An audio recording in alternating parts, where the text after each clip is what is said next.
Remigio, shoulder didn't practice. Nick Jones, Sneed, Kadarius, and Turk Wharton. And then Allegretti left to practice with a shoulder injury. Everybody else worked.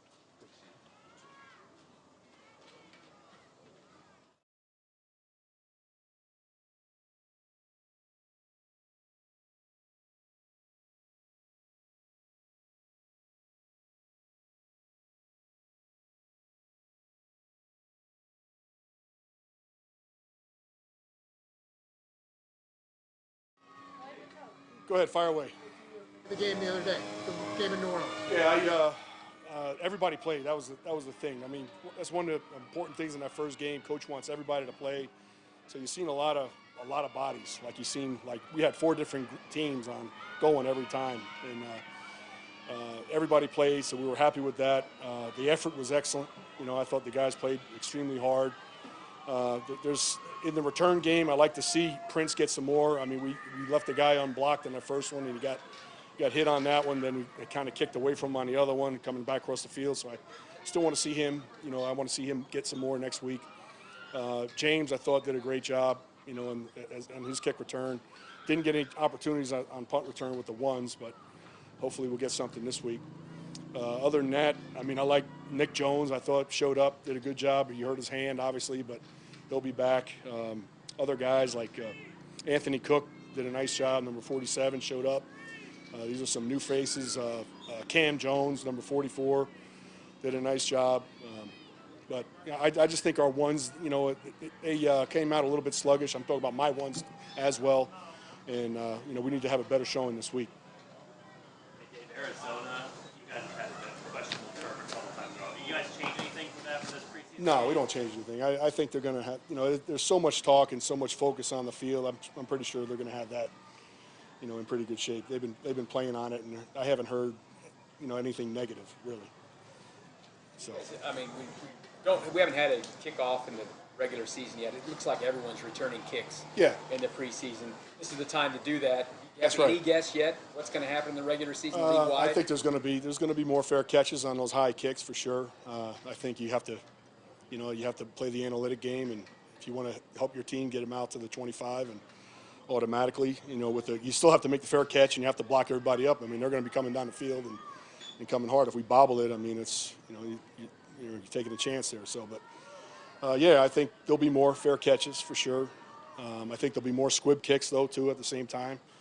You've seen Saints working on that against us, and you know we didn't handle it great. You know, 82 back there kind of you know didn't pick it up cleanly. So you'll see more squibs. You'll see more fair catches. I think for sure, no question.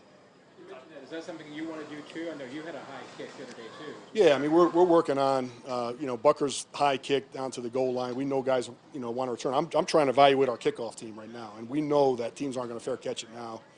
And the best thing to do is kick a high kick down to the goal line, so you can create hang time to let your guys get down the field to be able to cover it. So that's why we did it. We'll do that during the season as well, rather than just you know Bucker can bang a touchback pretty much any time he wants. But now you want to try to make them make a play at least. If they want to get the ball at 25, make them kick it high, or we'll kick it high and make them make a fair catch. And, you know, they're still going to only get it at the 25, just like you would do if you were kicking a touchback. So it's something that, you know, we're looking at for sure. There's an uptick in squib kicks. Isn't there a case that maybe that's potentially more dangerous? Yeah, there is. I mean, that's the decision that was made. I mean, is they put the rule in and, you know, we told them what teams are going to do. There's going to be more squibs. If you want to force a team to return the ball, you have to squib it.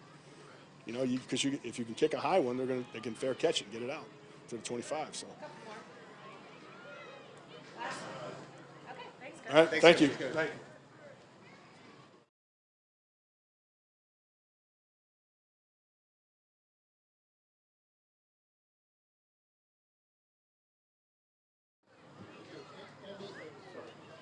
Creed came in here, had a strong camp when he was a rookie. I'm sure there's areas that he's improved on since then. What are some of those areas, and what are the areas maybe where he has to make some gains still? Creed, I mean, as you mentioned, was kind of a ready-made center when he came in, and that was one of the reasons he was able to step in and do such a great job from the start. I mean, he operated like a veteran. So now, a few years later, the things that you see that are improved are just familiarity with the offense, the calls, much more second nature. He sees defenses, which he's always been excellent at, but he's seeing them that much better. And then, areas to improve, we all got them. And with Creed, as an all-pro center, consistency, and I'd say that's one of his strengths. He's consistent, but he can be that much more consistent. Whether it's his base in the pocket, his helps, getting guys off of his body so he can switch off stunts. These are all things he works on. With Donovan and Juwan, how do you feel like, now that you've got your hands on them and you're going to see them in game action, how do you feel like that they have adapted and fit into what you do? Yeah, really pleased to have both Donovan and Juwan here. They're talented tackles, they're experienced, and in terms of how they've fit in and adapted, I think very well. I mean, they're integrated right into our room. We've got a great room. The guys communicate well. They like each other. They like being around each other. They've, in their own way, asserted themselves as leaders. Donovan is a vocal guy, a physical guy, and we can, draw a lot from his experience there. He's been a very rugged player over his career. Juwan, very talented, does a nice job in pass protection. And so I'm super pleased with those guys. Yeah, similar question about Joe Tooney. I mean, he's like Creed, except he was a veteran when he got here. What areas has he improved in, and what would you like to see from him this year? Yeah, I would say similarly about Joe as a top-notch player, perhaps one of the best pass protectors in this league. He's that much more familiar with what it is we're trying to do. So much of what we do when you talk about the run game or mixing our offense formationally is little details. And so there's 1,000 of them that you can't get in one install. And it just takes rep after rep to pick up all these little details and nuances. Super sharp guy, so he's going to, he's not going to make many mistakes. And if he does, he's not going to make them twice. And then, Joe, as a, I'd say smaller guard in this league, to be more effective in the run game, playing with pad level, proper pad level, and being more explosive there. Those are things he's working on. It feels like you have a couple If candidates. you could just talk about the QBC the other day, what you saw on that, and then just what it takes to execute those. Yeah, generally when those plays work, and they work at a very high rate, it's because your interior three are underneath their D tackles, and we didn't get that done. So that's something that we've got to get better at. It seems to have an opening as a swing tackle position. Wanye, Lucas Prince, I'm sure. How have you evaluated that role at this point? Yeah, I've been trying to, get them equal amount of work, right and left. If you're going to be that swing tackle, you got to be comfortable on both sides. And it's been very good competition. I like the way all three men have worked. They've got different things that they're working on. And we'll continue to evaluate that as we go through camp with a similar rotation. Can you evaluate where Juwan's at with the run game? Yeah, I would say all of us, not just Juwan, all of us are still working on coordinating all of our efforts. Our angles have to be so precise and in tune with what the back's doing, what the guy next to you is doing, front side versus back side, and there's a lot to it. And, similar to when we brought a new group together several years ago, that's a work in progress. On the sneak, you guys ran it different. I mean, we haven't seen Andy doesn't want to run it with Patrick, but you guys had Blake try to run it. People have talked about how Philly runs it and they push from behind. There's been some discussion about that league-wide. Just what are your thoughts about the kind of pushing scrum and whether that should kind of continue in the league, the way Philly runs? I don't have an opinion as to whether or not it should continue. It's part of the game right now, and Philly does an outstanding job with it. But I would stand by, the thought that whether you're pushing from behind or not, your interior three got to get lower than theirs. Thanks, everybody. Thank you, Coach. Thank you.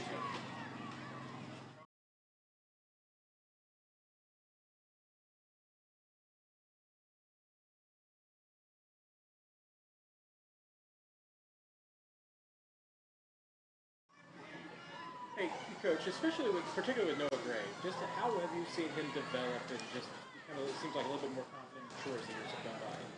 Well, sure. It's every year you're going to get a year better, and he's got a lot of it, a lot of playing time. So he's done a great job because we move him around all the different positions we have as far as the formations are concerned, and he's able to handle all of those. A really smart, instinctual kid, and he's got better at knowing what he's doing, perfecting that, knowing what the defense is doing, and now in his third year, he's starting to set things up, and that's kind of the progression you look for. And he's doing a real good job in camp right now with that.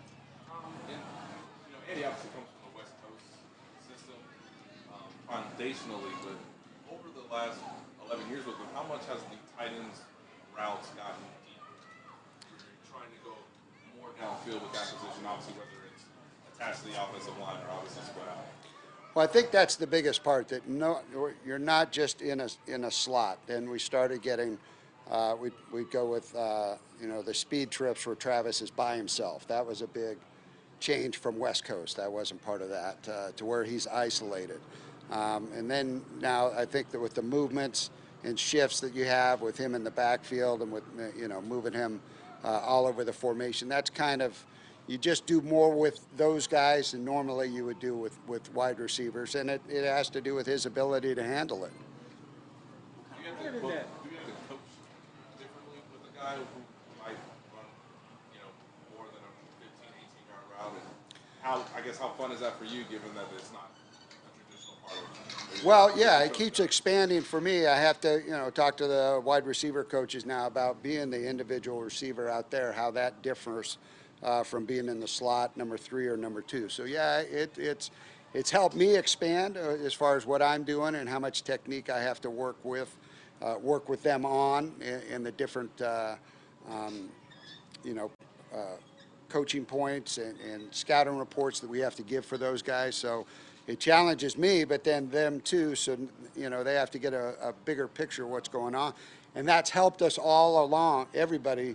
Just knowing more and more about what everybody's doing, and we have to do it not just how that's going to set me up or how I can set the route up. I'm out there too, so it's expanded a lot of what we have to cover each day in our room. In that same vein, is there to a point that offenses have changed so much, defenses have adapted to it, that now there's a schematic advantage to having multiple tight ends? Because I know you had a period yesterday that it was all 13 personnel. Is there a point now where that's maybe a schematic advantage for you guys? Well, it's a cyclical league, so you always see, you get trends, so the offense does, and the defense catches up. And now, the defense's traditional coverages you rarely see anymore. I mean, they're multiple. They have combination coverages to where, they're trying to call versus where your guys are and match up a coverage with that. So the challenge is always going to be. Coach says keep it fresh. We're always doing something new because so's the defense. They're catching up, and it becomes just a matchup. And if you can't just win on matchup, now you have to come up with something different or make them have to think, challenge them on making an adjustment. And that's kind of the cat and mouse game that you play all the time. How have you seen Noah Gray grow in his years here so far? Well, he got pressed last year into being more of our Y tight end.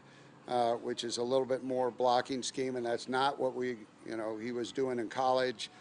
When Blake got hurt in the preseason game that put him in that position, he did a phenomenal job getting in there, playing a lot more physical in the paint, as we would say, blocking inside, and he did a great job with that.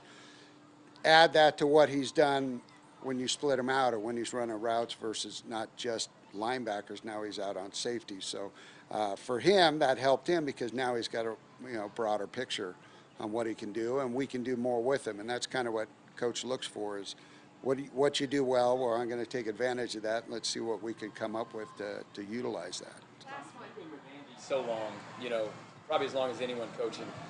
Are you amazed by how he just never seems to slow down and continues to have this drive? And you got any fun stories about in the off season when he doesn't seem to take any days off, drawing up plays? I do, but I can't share them with you. But no, he is phenomenal with his life energy. I mean, that's just constantly going. He's somebody who can survive on not a lot of sleep. I can't do that with the way he is. But you know, he's a brilliant man, and he's curious about things, and it's not just football.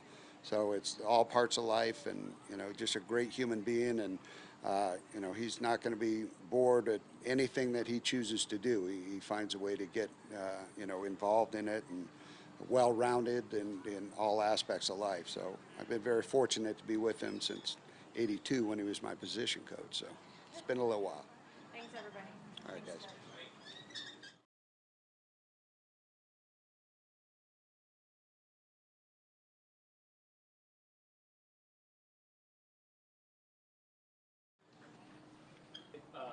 Last year you had the Fab Five. You don't have as many defensive backs this year, but what do you like about your young guys you have this year? You know, when you go into a new season and you're looking at the group that you had last year, that group has changed. I really haven't used the Fab Five name as much this year, of course, but because all these guys now going into their sophomore year. But the new guys that we have, Shamari Chalmers, I mean, he has done a great job. We're using him as far as in a couple of different spots, whether it's nickel, whether it's dime, whether it's safety. So he's done a great job. And then, of course, Nick Jones, who came in, who's a quick twitch athlete, has done a good job for us as well, playing in the slot. And so this new group is stepping up. Echo, young guy that's outside out of K-State. Khalif, another young guy that's outside, is doing a great job. And so fresh blood is in the room, and so it's been good. How has Darius stayed involved while not necessarily being on the field? Oh, he's been in every meeting. So Snead has done a great job of being in every meeting, every walkthrough that we have, and so mentally he's staying involved and staying on top of what the calls are and what the scheme is telling him that he's going to have to do when he comes back. You guys have rotated Jalen and Joshua, you know, a bit here. Are you guys seeking eventually to have one of these guys step up a week, or do you like what you have in the rotation, and why would that be? Hope so. Hope so. I hope one of the guys step up and take the job. And until the consistency is shown on a day-to-day basis, which is one of the things that the young guys have to learn in the NFL, is you know, every day you wake up, every day you step on the field, you have to prove that you belong. And so until one of them step up and take the job, right now we will continue to rotate them. And so hopefully that will iron itself out over the next 2 weeks. What do you see from Trent? What do you like about his skill set to play the nickel? Yeah, Trent he's smart, a smooth athlete, a guy who is not a repeat offender. So if Trent makes a mistake once, there's not too often that he's going to have that same mistake that's going to show up. And so that's just one of the things that Trent brings to the table, is the fact that he's able to comprehend what you're trying to teach and then go out and actually perform it. And so, but I like where he is, and he's played a lot outside as well. And so he's progressing the way I would like to see him progress. Can you just evaluate Joshua and Jalen just both their camps? I mean, just like I just said, I mean, they're both fighting for a position. And so really the evaluation is just ongoing. Sophomore year, always after a Super Bowl, there's always possibly the talk of a guy having a sophomore slump or a second-year slump, where these guys are not only second-year players, they're also coming off of a big win. And so as far as, you know, possibly reading the papers a little bit in the off season and coming into camp and maybe, you know, needing to lock in a little better. And so I think these guys get to the point where they can just kind of, you know, go and be themselves and show the skill set that they have to be able to help us win. And like I said, hopefully one of the guys will emerge as a starter. Brian Cook should get a lot more playing time, obviously, this year. Yep. Is he ready for that? Is he showing you everything you want from him in practice? Cook has done a great job. He's a vocal guy, high-energy guy. One of the things that we've been working on is basically understanding splits and formations, and understanding that as a post safety, as a strong safety, you have to understand if you're ever in the center of the field, you have to make sure you and the quarterback are battling one another. And so just getting him to where he understands the splits and understand where help is needed. He's gradually getting there, but he's doing a good job. Thanks, everybody. Thank you. Thank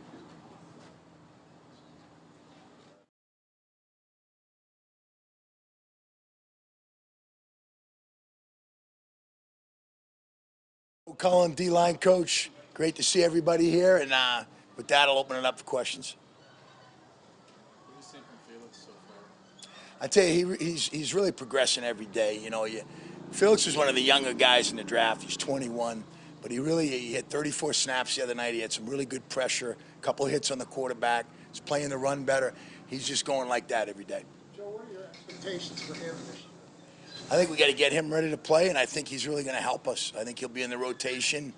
He's a good pass rusher, but he also can play the run well, and he'll work his way into a rotation. Danny Shelton compared to last year? He's in better shape. Danny's lighter. He's moving quicker, and it showed in the game. He had a couple tackles. He had a sack, and Danny hasn't missed a rep at all in the preseason, so that's helped him out. What will this next bit of time be like for Charles? He's not going to get to play in the first 6 games, but he can give you everything you want up here. How do you try to make sure that you have the other guys ready to play those first month and a half or so? Well, that's a really good question. I mean, we knew Charles was going to be suspended, and you have to balance that. You have to give him the work here, and he has to stay in great shape, but then you have to start getting ready for our first opponent, Detroit, and getting those guys that are going to be playing more of the reps. There were a lot of chances in the game the other night, but what did you think of your pass rush with the first group in there? Well, there was a couple opportunities on that 3rd and 8. I thought we had decent pressure, but we had to collapse the pocket. And there was a 3rd and 3 in there. I'd like to get off the field with the rush, so we got to improve there. Beyond Chris, looks like you'll be mixing White, Wise, and Dickerson. What have you seen from the tackle position over the past month? Yeah, you know, there's 3 guys in there, Chris Williams, you know, Matt, and Daniel. They've been working hard and grinding it out, just giving them the opportunity. Couple more. We know you coach who's here, right? I mean, Chris is not here right now. He talks so much about how much you helped him last year. What's this defense if you don't have him for a while? I mean, how much of a hole is that for you? Well, I would say this, Chris, in my opinion, was as good, if not the best defensive player in the league last year. And I do stay in touch with Chris. I was expecting a million questions on Chris, and Chris is working hard, and, you know, we'll welcome him with open arms when he gets back here. What do you hear from him? Well, just like I said, I talked to him about him staying in shape, and, you know, eventually this thing will get done, and he'll be back here in camp, back here at practice and leading us. Thanks, everybody. Appreciate it. Thank you.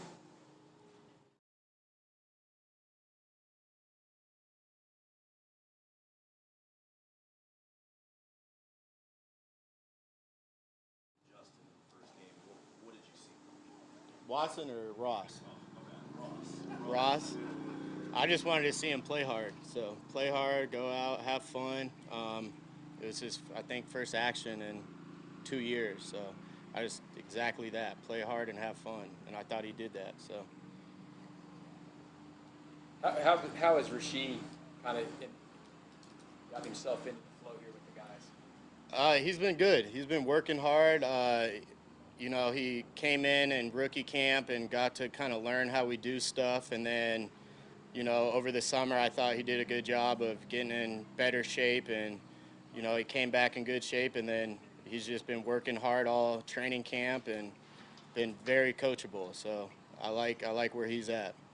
I think he worked a little bit before he even got drafted with Patrick down in Texas. Mm-hmm. So did he come in maybe with a little more than maybe some rookies would? Yeah. That? He knew kind of some of our routes, some of kind of how we call some stuff. But other than that, I mean, he was a rookie. So he might add a little step up, but not too much. When you're not talking in the receiver room, who's taking command? That's one thing. I think we have a good group. We have a good vet group of dudes that have done it before, that's been other places. So it's kind of by committee, you know. All of them kind of chime in and try to help each other out. I think that's something special about the group we have. For players who are new to this offense, new to the system, what's the biggest learning curve? Probably just the way we practice. Like, there's no days off. There's no easy days. It's not like other places around the league where, you know, you might be a 10-year vet and get a day off here and there. It's like if you're healthy, you're going, and we're going hard and long. So. What are you challenging Sky Moore to do for the team this year? I think Sky he just needs to be him. I think if he's just Sky, that'll be good for our team. And obviously he'll probably have a bigger role this year. being year 2, you know, also not making rookie mistakes and doing stuff like that. But other than that, I mean, it's up to him, and I expect a lot from him. Last one. With Richie James, what have you kind of learned about him, and especially as far as, you know, what kind of role fits him best? I actually have known Richie for a while. He was out at San Fran, and I actually got to work with him for a little out there. But you know, he's a true vet. He knows what to do. Ever since day one, he's been in here. He picked up the playbook real fast, and then if you tell him something once, he's not going to make the same mistake. So I like it. Thanks, everybody. Thank you. Thank you.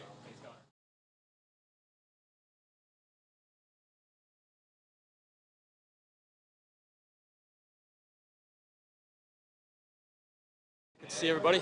Yeah, it was good to get a preseason game underway last week to evaluate these guys in game-like conditions. You know, I think the competition's been great so far at camp. You know, it's a credit to our entire personnel department for, you know, the work that they've done to kind of bring in this talent and competition here to camp. As the roster sits right now, we have 37 new players on the roster that weren't with us either on the active practice squad or reserve last year. So with that, that's, you know, new competition at position groups. It's new relationships and trust that need to be developed. That's why I think being up here at training camp is so important. Coach always talks about laying that foundation. And, you know, it's important for these new guys here, you know, free agents that we brought in just to get acclimated to our culture, the way we practice, pick up on our system. And now that these preseason games have kind of ramped up here, our pro department is going to be working hard here to evaluate these other 31 teams and you know, assess their team needs, surplus at certain positions. But you know, I think our mindset here is we're going to stay aggressive. We're going to evaluate these next few weeks with our roster. We're going to evaluate the entire league, and we're going to add value to where we feel we need to. You know, we're trying to get the best 53-man and 16-man practice squad heading into the first game here. So you know, excited to get the second preseason game underway. Another chance to evaluate these guys in game conditions. So with that, I'll open it up. Can you give us a sense of that process you just described as far as, I mean, 31 other teams and trying to assess where they might be strong or might be strong? Yeah, so our pro department, you know, headed up by Tim Terry, they do a great job. Every scout's assigned a team. And, you know, we kind of evaluate our roster and seeing where we might need upgrade on the 53 or practice squad. So these guys will go through a process of identifying those players and then bringing them to Veach, myself, Mike Bradway. And then we go through the process the next couple of weeks of just kind of evaluating. It's almost like a draft board. These guys get spit out onto an electronic board, and it's a ranking, and we start to rank them, you know, guys that we might want to claim, you know, trade for, practice squad transactions heading into the season. So, you know, we've kind of had this formula here for the last 10 years, and it's worked out. Mike, this group of wide receivers you have, is this a deeper group? Yeah, it's a deep group. I think, yeah. I think the competition's been great with all those guys. There's some young guys, you know, trying to figure out their way, you know, figure out the system. There's a ton of volume that gets thrown at these guys throughout training camp. And the goal is, you know, to get down the playbook and then play fast. You know, so guys like Sky in his second year, I think you see him out here playing a lot faster. Guys like, you know, Rasheed, you know, he's working through it. And he made a couple plays here in the preseason game. So that's what we try to do. We want to stack these days with these young guys to build some confidence in the group. Given that Kadarius has missed all camp, at least up to this point, what are your expectations for him when he comes back? You know, we'll just see how he is health-wise. I mean, Rick will get with him and coach and kind of see where he is health-wise. We want to make sure he's 100%.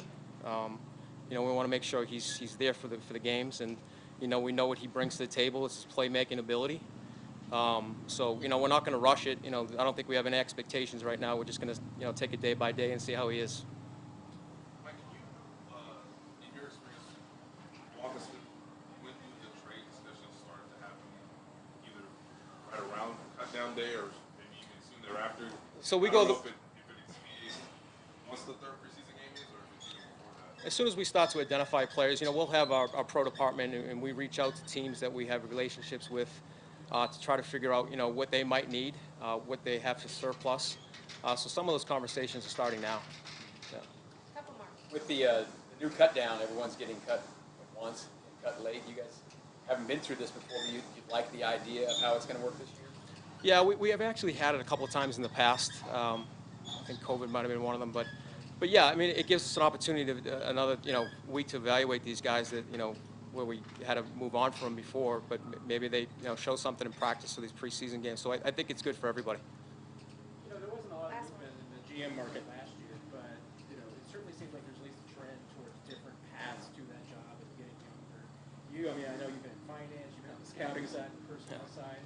How does all that make you feel like unique when your opportunity comes for a GM job? Yeah, I mean, I think everybody kind of has a unique path to where they're at in their job right now.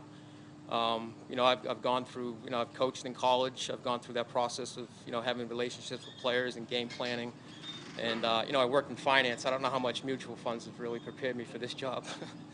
But, it's a people business, and, it's a way of developing relationships with people in different industries. So, yeah, I mean, we've all kind of gone through different ways to get here, and certainly over the last 15 years of, have my hand in pro scouting, college scouting, and some operations. Thanks, everybody. Thanks. Thanks.